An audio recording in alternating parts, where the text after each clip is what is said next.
and welcome to this conversation brought to you by White House Custom Color. I'm Jed Toffer, and today I get to chat with a good friend of mine by the name of Brooke Shaden. Hello, Brooke. Hi, how are you? You're there. You're in Arizona, right, where it's nice and warm and beautiful?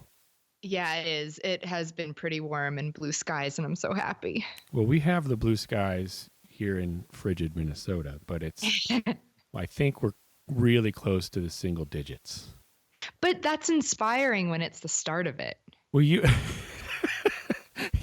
always have this great way of spinning things to like happiness and peacefulness and joy, and I like that. I wouldn't have said that if it was a month into it. Yeah, well, it's been a month. Oh no. I mean, it hasn't been a month of sub-zero temps, but it's been cold for a month. Well, you can come visit. I will. I'll do that. I'm tempted to get on a plane tonight. Do it. Because it gets cold here. Now, we've known each other for a long time in a relative sense. I think we initially met at After Dark. Is that right? That's correct. I think it was 2011. Okay, you would know better than me. I had no idea.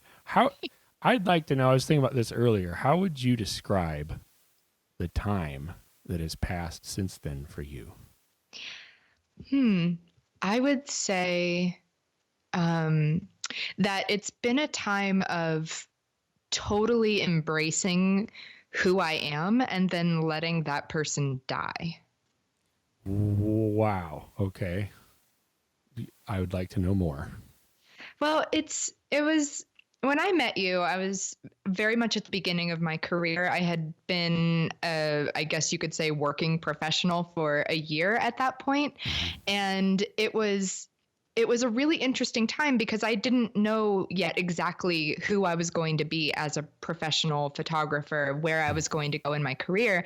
And so I was just learning, and it was through the last many years of discovering who I want to be, pursuing that to the fullest degree, and then realizing, I think as many people do as you grow up, that you're not going to continue being that person for the rest of your life. And if you are, then you're probably going to live a really boring life. So I've come to the conclusion that that was the most incredible life I could have lived during those years. And now it's time to move on to a different version. And what does that look like?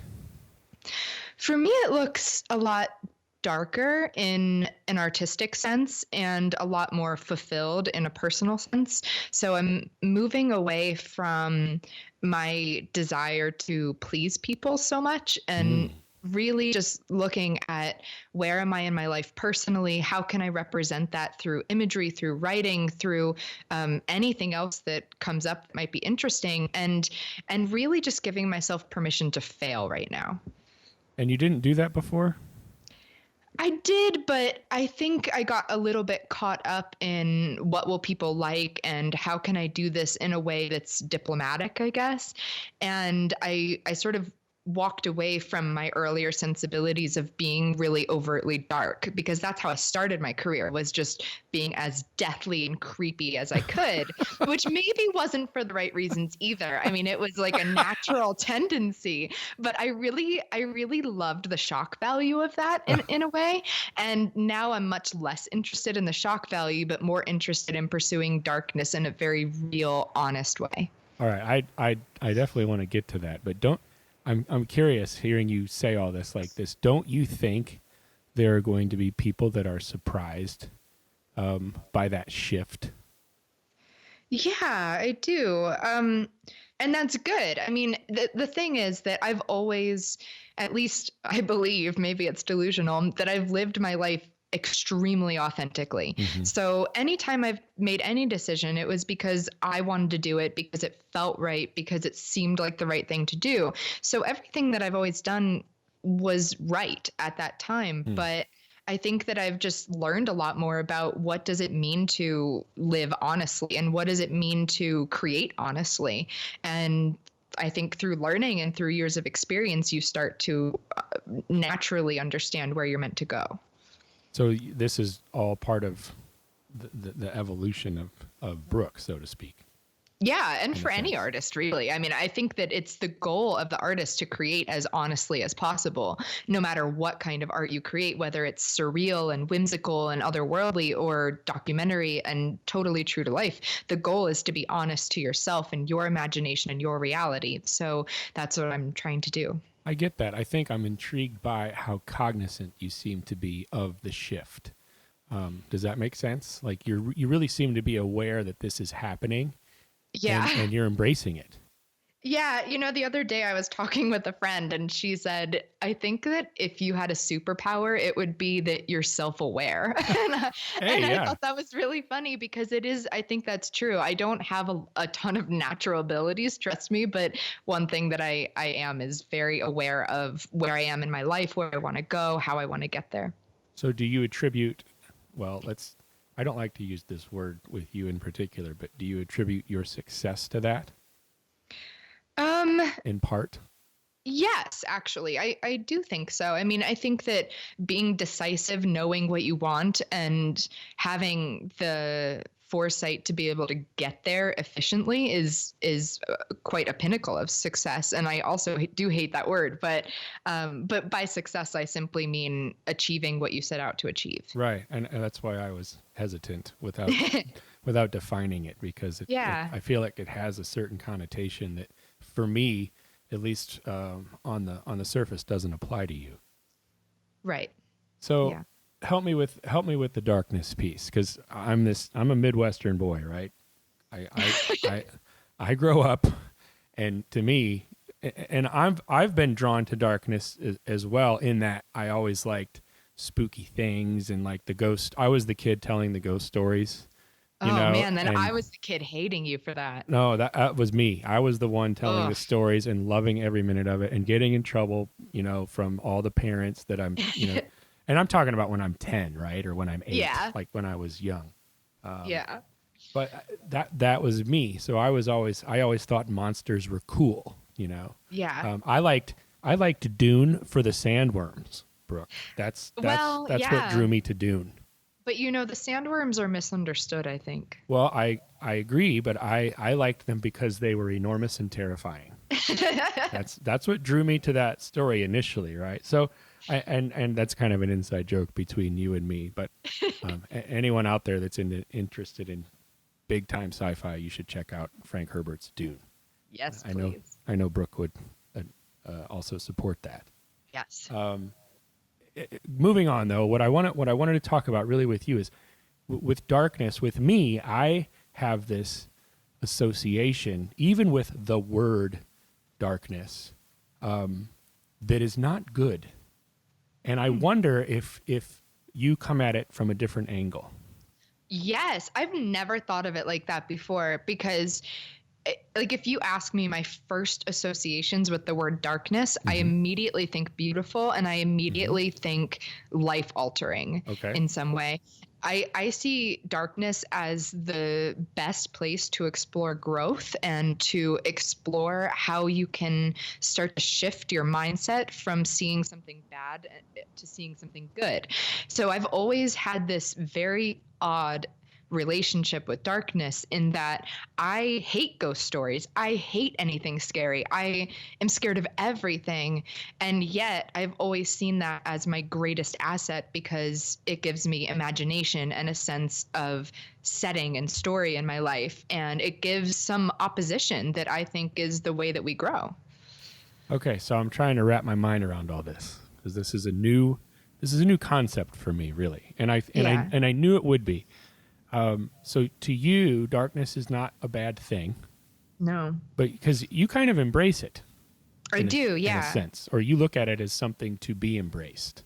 Yes. And I think I was reading through your posts and looking at through your feed and everything, and you said something about like walking into it or going into it Yes. at some point, maybe. Yeah. And And always, I think.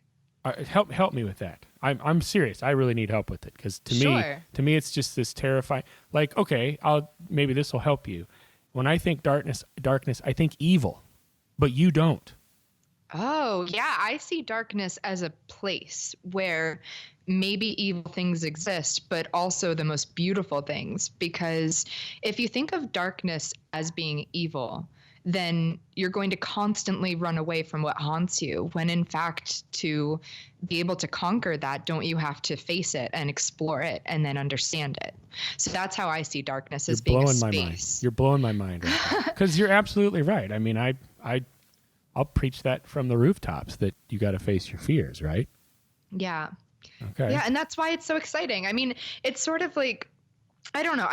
I think that you probably have a big imagination, and probably most people do who are listening. Yeah. So I love to think of darkness as being this place that you make up in your mind, that you walk into as a character, and maybe you find the most horrifying things there, but then how can you decorate that place or transform that place to make it more inviting and comfortable and livable?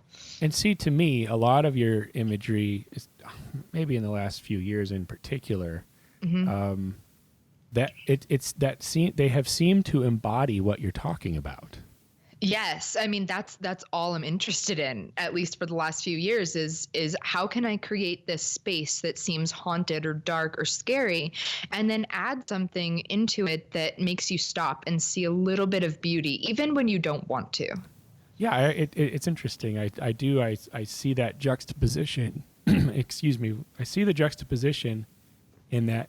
Yes, the whole taken as a whole, it might seem that way, but there's always like a glimmer of hope or something. Yeah. Maybe not so hidden a lot of times. Right. So what can we expect from the shift then? I think I've stopped being so afraid of how people perceive my darkness and my experience of that. I think I got very caught up in not wanting to upset people, not wanting to rock the boat too much. Yeah. And I think that it started out of fear, because I didn't want to lose my status on the internet, or whatever you want to call that. Oh yeah. And it has really transformed into not caring about that anymore, but genuinely wanting to connect to people and inspire and motivate and whatever you want to call that. So I've gone from not wanting to create overtly dark things because of not wanting to lose people, right, to genuinely wanting to continue to inspire people. So I didn't want to put people off that way. And I feel that I've done my job in that respect, and I've said what I've wanted to say. And I'm at a place where I can either keep repeating those messages, or I can go to the next level of, okay, you've accepted me this far. Well, now this is what my imagination really looks like. And it's going to be darker, and it's going to be more intense, and probably a lot more controversial, but this is what it is. What is the fallout from having so many people watching and following you, certainly through social media, but even beyond that? Like what happens as a result of that to you? I think as a result, you can go one of two ways, and you can become obsessed with pleasing people, obsessed with the accolades, obsessed with just everything that comes with a lot of people looking at what you do. And the problem with that is that you start to think that you're a genius. You know what I mean? Like if enough people are writing to you and saying, this is great, Yeah. then you start to think, yeah, maybe it is great. And there's nothing wrong with thinking that what you do is great, because I love what I do. I wouldn't do it if I didn't. Yeah. But the problem is that if a lot of people are telling you that it's great and nobody is telling you that it's bad, then it's probably not important. And that has been the struggle with me, is that if I start to hear from too many people saying your work is really good and leaving little nice emojis on my account, then I start to wonder, but are people really feeling anything? Do they think anything? Because the moment that I release a piece that's more controversial, I start to get both sides of the spectrum. People saying, I hate this. This is offensive. I can't look at this. And then other people saying, but this genuinely, truly touches me. And that's what I want, is not for people to just look at it and think it's good, but for people to be really moved by it one way or the other. One way or the other. Either way. Yeah. That's intriguing. It seems to me, I feel like I'm getting some deeper insight into who you are. This is actually really fun for me. Because I would say, okay, I would categorize. I don't like using that word with you either, but I would describe you or categorize you as a very positive person. Thank you. And it seems like from the outside that you have reaped what you've sown: joy, peace, happiness, contentment. Yes. I won't use the word success, but it seems like you've come a long way, and that you have really, well, you've said it, you've touched a lot of people in a lot of ways, like very, very deeply, and like their hearts have moved, it seems like to me. I'm That's what I hope. curious. Yeah, well, I think that's happened. It's pretty evident. What I'm curious though is that what does a bad day look like for you? Probably very similar to lots of other people. Um, I mean, I think that first of all, as artists, we tend to be a little bit more emotional sometimes, and I Yeah. think that we all just wake up with something wrong and we can't figure out what that thing is, and it ruins your day. And so aside from days like that everyone has, that's just the regular old emotional roller coaster day, a bad day for me is when I feel personally misunderstood, through my art, through my actions, or otherwise.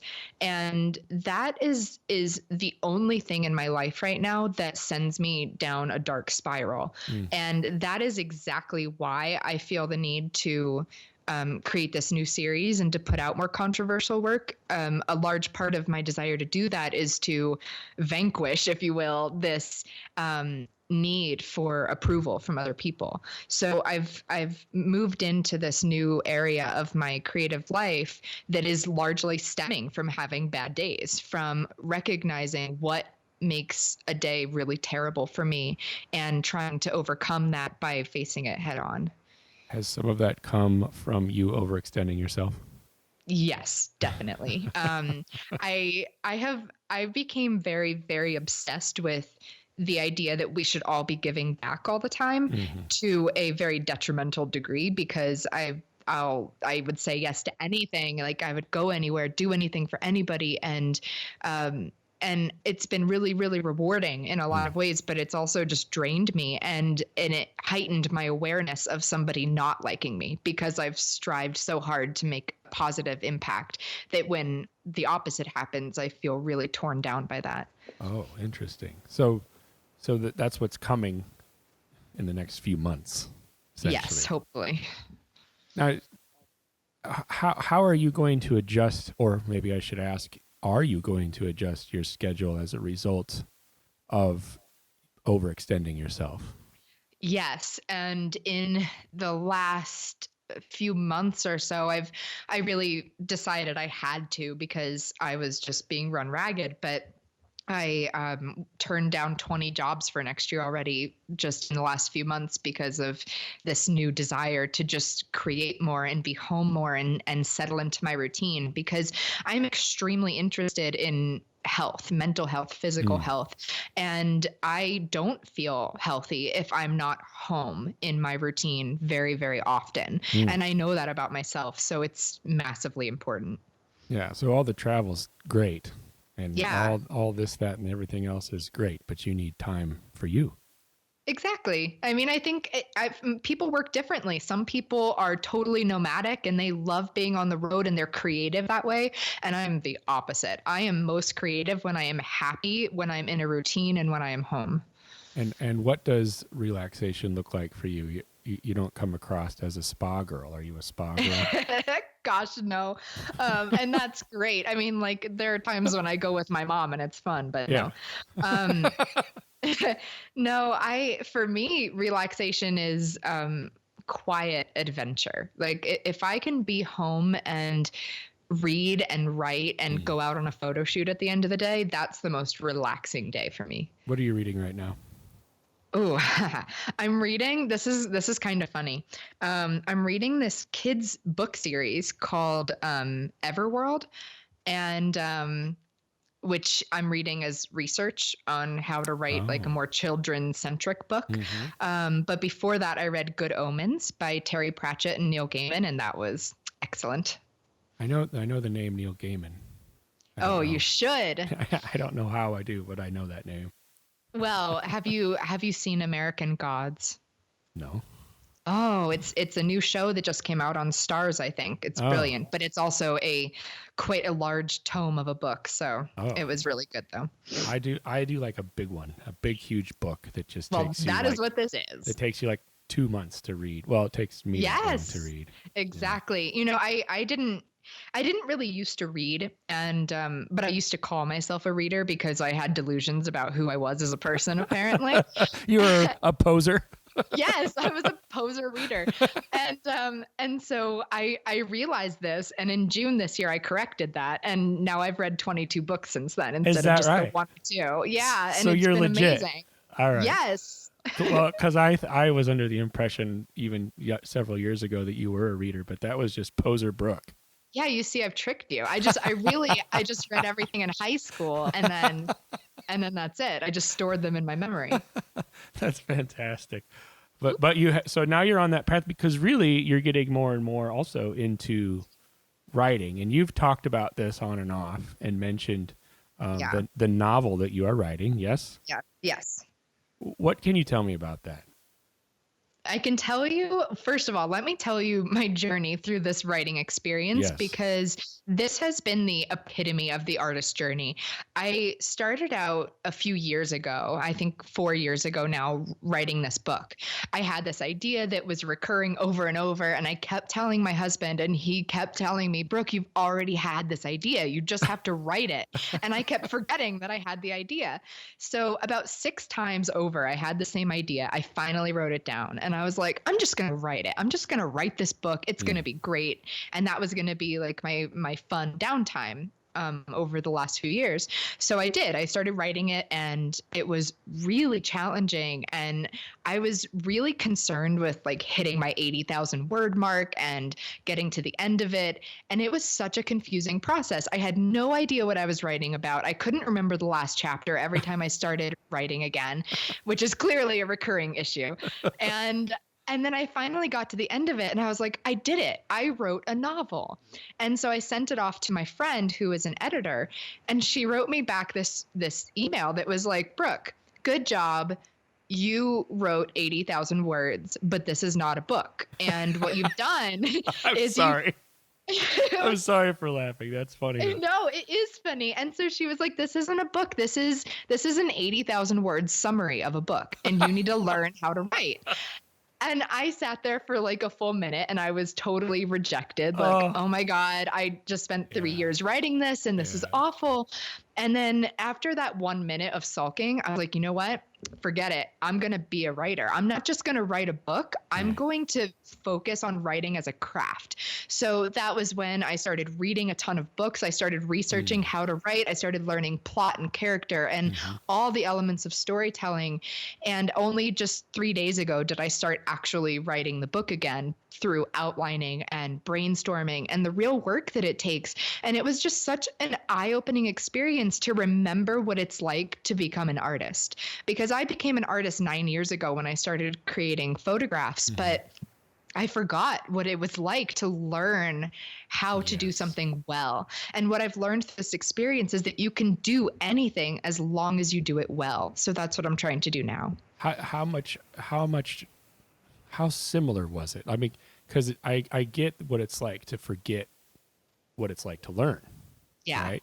And how similar now, looking back in hindsight, what were the two experiences? Because you were going through this process with writing, and then you discovered that, oh, this is these are 80,000 words. It's not a book. Yeah. And how similar was it when you were learning the craft of photography and post in particular for you?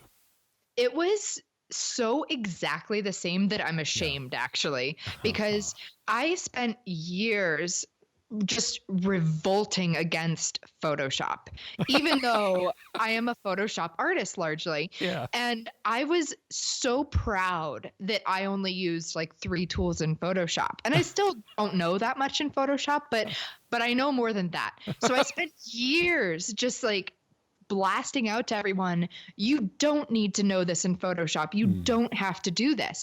And the fact is, there are ways to do anything without knowing all the rules and all of the tools and all of that. Yeah. But eventually I wised up and I said, you know what, if I want to create a more streamlined experience where I am sure of the outcome when I want to create a piece of work, then yes, I need to learn the tools of the trade. And so I did in photography, but it took me years to come to that decision. So this time with writing, how much of that was you just being afraid to really learn something? Oh, so much of it, because I grew up really bad at learning, at least in a traditional sense. Like I studied like you wouldn't believe. I tried so hard, and still, like, I had a shockingly bad grade point average that people don't even believe me when I tell them. And I couldn't get into any really good schools that I wanted to go to. And really? And yeah, and it was just really hard for me. And I mean, I've never been tested for like a learning disability, but I feel fairly certain that something's going on in there. Oh, so I've always had these, like, a lot of shame around learning and a lot of anxiety about it. And so I've always stepped away from learning because I thought I can find my own way. I'll figure it out. But what I'm realizing now is that you have to have equal parts of that go get 'em mentality with the ability and the desire to learn. So I find it really interesting that you're in that situation again right now with writing. Yeah, it's intense and scary. And so you're learning about plot and arc and developing characters and whatnot. Yes. And so you're going back over your 80,000 word summary and tweaking that, or is it something different? Oh no, I threw it away. I'm starting over now. So same story, but just totally from scratch. And the great thing is that, you know, before when I was writing, I had this sense that everything had to be perfect, everything had to make sense, and it completely just stifled my ability to be creative. So this time around, I'm going into it by saying absolutely anything can happen on these pages as long as eventually it ties together. And it's been such a great experience of outlining and writing down every single wacky idea I have, and then sitting down and saying, now, how could this be possible in the world that I'm creating? It's been amazing. Can you give us any idea of what it's about? Yeah. And it keeps changing, but as you'll probably notice in my photography, there's this really, a definite direction toward nature and natural elements and things like that. And I've always been really interested in my relationship with Earth. So I'm writing this book about another planet, but very similar, in which the humans were sort of spawned from this one tree that gave life to everything. And it's about how this tree becomes infected with a disease and starts to die, and therefore all the people start to die. And how do we reclaim the Earth or this planet that is truly ours through our connection to it and our sacrifice for it? So it's sci-fi. It is, I would say, more fantasy, but we'll see if I can work the science into it. But it also sounds like activism. Yeah, and I didn't realize that until just the other day. My husband's been the most incredible person brainstorming with me for hours, and that's been really nice because it allowed me to hear my own thoughts come back to me, but through another person's perspective. And he said the same thing, and I said, yeah, I mean, I guess that in any book that I've ever loved, there's this innate sense of what is right versus what is wrong. And I think what is right is nurturing our connection to our spirit, our self, our land. And so that naturally has come out, I think. That's like 4 other podcasts right there. Seriously, I think I could outline those out to like 4 other long discussions. But I want to touch on something else, because I've wondered this myself. And you keep mentioning your husband. Yeah. But I don't know anything about him. And nobody does. I know that. So that's by design, yes? Quite. Okay. From not out of selfishness, out of a mutual decision. From you and him. Yes. He wants to say, because everyone always said, "Oh, Jed, you're the behind the scenes guy. You're the man behind the curtain." Yeah. But I would come out from behind the curtain every so often. He's staying there. Yes, very much so. Okay. I respect Yeah. that. Well, I appreciate that you do, and Yeah. it's actually one of the main. Well, I don't even know if I want to say one of the main, but just one of the many reasons why I respect him so much, Yeah. because he is an artist in his own right, and a programmer on the computer, makes video games, and has this wild imagination with a lot of logic behind it. Mm. And I've always just really admired that he's a creative person who has no desire to be known for what he makes. And that's been very inspirational for me, just taking this person into account who can make beautiful things but doesn't care who knows that he does. And I just love that.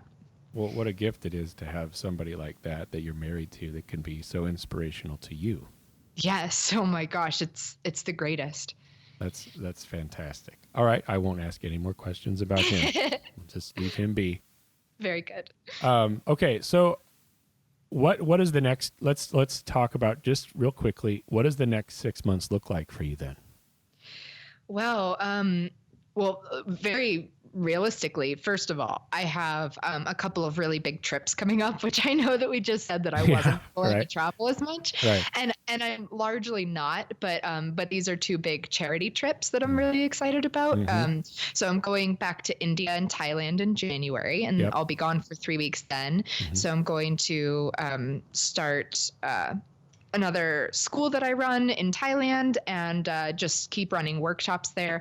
And then I'll be going to Greece in March to start another school there, this time for Syrian refugees. What are ways that people can support you in these endeavors? There are a lot of ways. One is through equipment. I run a photography school for survivors of human trafficking, and now also for Syrian refugees. So underprivileged communities, and we're always looking for equipment just to bring to the school to have a wider variety, so that students don't have to share so much, because that makes it really difficult. Sure. Sony has been a really good sponsor because they've sent along a bunch of cameras, but even more cameras is always good. Laptops with Photoshop is the best thing. Tripods, things like that. And then monetarily as well, just to be able to pay the staff that we have in these locations to be able to run the school and teach, and even give a little stipend to the students so that they can also go to school and have other jobs as well. And where can we go to do all this? Thelightspace.org. There is a donation button there and information about mailing equipment. Fantastic. Yeah. Well, I got to tell you, you're one of my favorite people. You're one of my favorite people, always. Thank you. I didn't just say that so that you would say that, although I feel awesome that you did. Well, it's very true. I don't know when our paths will cross next, but I really appreciate you taking the time out of your tremendously busy schedule to do this with me. I appreciate you too. You have a busy schedule. Everyone has a busy schedule. You just make time for what you love. Yeah. All the more reason for me to be thankful that you would do that for this. So thanks for this. I look forward to seeing you and talking with you again. And Same. Good luck and Godspeed on your journeys. Thank you. And thank you everyone for listening too.